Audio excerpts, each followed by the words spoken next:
Friends, नमस्कार, आदाब, सत श्री अकाल, जय हिंद। मैं आपका अपना अमृत राजलवाल फिर से हाजिर हूँ एक नए वीडियो के साथ आपके अपने चैनल आई एम राजलवाल्स में।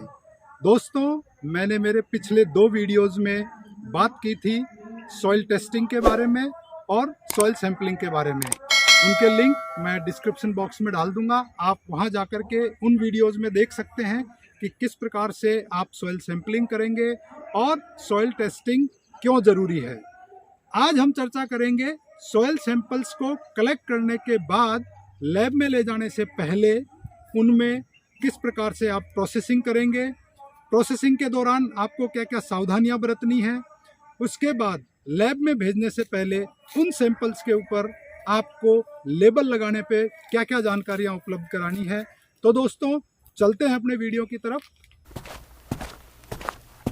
दोस्तों, जैसा आप देख रहे हैं मेरे साथी समरवीर के हाथ में 2 पॉलीथीन आप देख रहे हैं।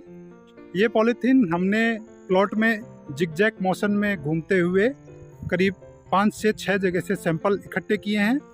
अब हम इन सैंपल्स को यही फील्ड में ही प्रोसेस करेंगे और अब आपको दिखाएंगे कि आप किस प्रकार से अपने सैंपल्स को फील्ड में ही प्रोसेस कर सकते हैं। प्रोसेसिंग के लिए या तो आप उपयोग करेंगे पक्के फर्श का जो कि साफ सुथरा हो, नहीं तो जैसे मेरे साथी सतेंद्र के पास में पॉलीथीन शीट है, ऐसी आप एक साफ सुथरी पॉलीथीन शीट ले लेंगे और ऐसी शीट का आप उपयोग कर सकते हैं।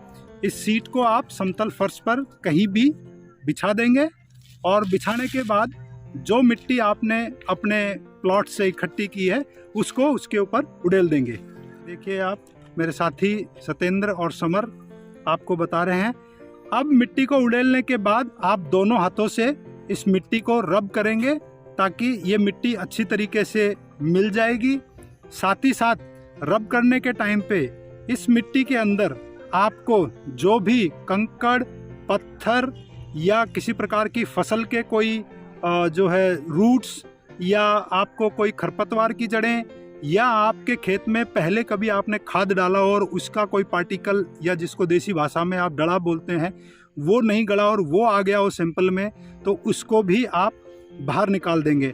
और इस प्रकार से आप मिट्टी को अच्छी तरीके से दोनों हाथों से रब करके और मिक्स कर लेंगे ताकि इसमें जो छोटे छोटे पार्टिकल्स बन गए हैं ये पार्टिकल टूट जाएंगे और मिट्टी एक पूरी तरीके से जो है बिल्कुल एक बारीक भुरभुरी मिट्टी हो जाएगी और पूरे खेत की मिट्टी एक समान रूप से एक सैंपल के रूप में इकट्ठी हो जाएगी। दोस्तों, जैसे कि ये एक कंकड़ इसमें से निकला है, इसको आप निकाल देंगे।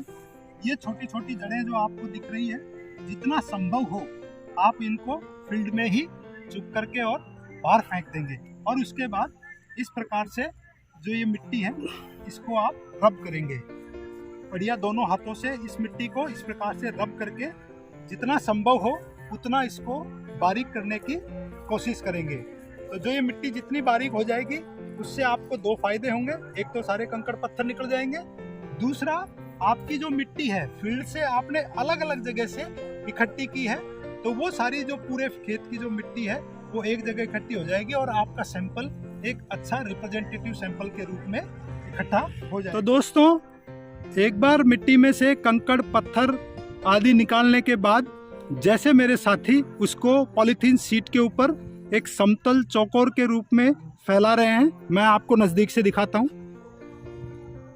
ये देखिए दोस्तों, इस प्रकार से आप अपनी मिट्टी को जो है समतल चौकोर रूप से फैला लेंगे।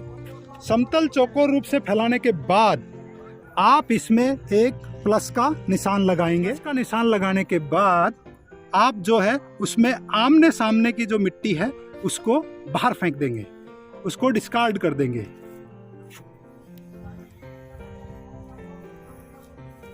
ये देखिए, आप आमने सामने की जो मिट्टी है वो डिस्कार्ड कर देंगे। अब फिर उसके बाद वापस जो बची हुई मिट्टी का आप ढेर लगाएंगे और उसको समतल करेंगे। ये प्रोसेस आप तब तक दोहराएंगे जब तक कि आपके पास आधा किलो के आसपास मिट्टी बच जाती है। अब देखिए, आप हमारे पास जो मिट्टी है वो लगभग आधा से 1 किलो के बीच में, इसलिए अब हम इस मिट्टी को पॉलीथीन शीट के अंदर डाल लेंगे। एक बार मिट्टी को वो जो क्वाड्रिनल मेथड जिससे हमने एक्स्ट्रा मिट्टी जो है वो सेपरेट कर दी है और हमारा जो फाइनल सैंपल है वो लगभग आधा से 1 किलो के बीच में बचता है।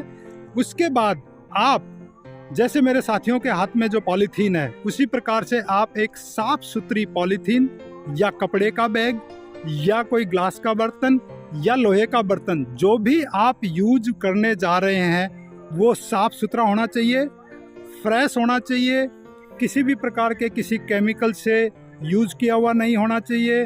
अगर लोहे का बर्तन है तो उसमें जंग नहीं लगी हुई होनी चाहिए, क्योंकि अगर जंग लगा हुआ बर्तन होगा तो उसमें जो जंग है उससे पार्टिकल्स आपके सैंपल में चले जाएंगे और न्यूट्रिएंट एनालिसिस के टाइम पे वो एक्स्ट्रा न्यूट्रिएंट शो करेंगे, जबकि आपकी सॉइल में वो न्यूट्रिएंट है ही नहीं। तो कुल मिलाकर कहने का तात्पर्य ये है कि जो भी आप यूज करने जा रहे हैं आपके सैंपल को स्टोर करने के लिए वो एकदम नीट एंड क्लीन और साफ सुथरा होना चाहिए। और इसके बाद आप इस सैंपल को इस प्रकार से पॉलीथीन शीट में या कपड़े के बैग में या आप ग्लास के बर्तन के अंदर इकट्ठा कर देंगे। तो दोस्तों, इस प्रकार से आपने फाइनली क्वाड्रिनल मेथड से सैंपल को सेपरेट करने के बाद में अब ये फाइनली आपके पास आधा से 1 किलो मिट्टी जो है वो इकट्ठी हो गई है। अब बारी आती है इस सैंपल के ऊपर लेबलिंग करने की, यानी कि आप ये सैंपल जब लैब में लेके जाएंगे तो लैब में जो टेस्टिंग करने वाले लोग हैं उनको पता होना चाहिए कि ये सैंपल कहाँ से आया है। तो उसके लिए जरूरी है आप सैंपल की लेबलिंग करें। लेबलिंग के लिए किन किन चीजों का ध्यान रखेंगे? सबसे पहले आप अपना नाम लिखेंगे, एक कागज की दफ्ती पर आप अपना नाम लिखेंगे। उसके बाद आप लिखेंगे आपका खेत की संख्या, जिस भी प्लॉट से आपने लिया है उस प्लॉट को आप अपने हिसाब से एक नंबर दे देंगे। उसके बाद उसमें आप सिंचाई के लिए, इरिगेशन के लिए क्या सोर्स यूज करते हैं उसकी जानकारी लिखेंगे। उसके बाद आप लिखेंगे आप फसल कौन कौन सी उसके अंदर ले रहे हैं, आप जो फर्टिलाइजर डाल रहे हैं, जो जैविक खाद डाल रहे हैं वो कौन कौन से डाल रहे हैं। उसके बाद भविष्य में आप क्या फसल चक्र अपनाना चाहते हैं, आपकी क्या योजना है उसकी डिटेल आप देंगे। यदि आपको अपनी मिट्टी के अंदर किसी प्रकार की कोई समस्या नज़र आती है, जैसे कि यदि आपकी सैलाइन सॉइल है, जो कलर मारी ज़मीन जिसको हम देसी भाषा में कहते हैं, या एल्कली सॉइल है, ऐसा अगर आपको लगता है, या आपको छोटे छोटे सफ़ेद कंकड़ जो कैल्शियम कार्बोनेट वगैरह की वजह से होते हैं वो दिखाई देते हैं, तो वो आप उसमें मेंशन कर देंगे। और लेबल करने के बाद में आप एक रबड़ बैंड से या धागे से अच्छी तरह से इसको बांध करके नज़दीकी प्रयोगशाला में इस सैंपल को पहुंचा दें। आपने देखा, आज हमने अपने वीडियो में आपको बताया कि प्लॉट से सैंपल कलेक्ट करने के बाद लैब में भेजने से पहले आप किस प्रकार से उस सैंपल की प्रोसेसिंग करेंगे, प्रोसेसिंग के दौरान आप किन किन चीज़ों की सावधानियां रखेंगे, लैब में भेजने से पहले उस सैंपल को किस प्रकार से लेबल करेंगे, और उसके बाद आप उसको प्रयोगशाला में पहुंचा देंगे जहां पर विभिन्न प्रकार के पोषक तत्वों की जांच की जाएगी। तो दोस्तों, आज के लिए इतना ही। मिलेंगे अगले वीडियो में एक नई चर्चा के साथ जो उपयोगी होगी किसानों के लिए, कृषि शोध से जुड़े छात्रों के लिए और कृषि वैज्ञानिकों के लिए। तब तक के लिए धन्यवाद। आपको अगर मेरा वीडियो अच्छा लगा तो दोस्तों हमारे चैनल को सब्सक्राइब करें, लाइक करें, अपने दोस्तों के साथ शेयर करें। तब तक के लिए गुड बाय, जय हिंद।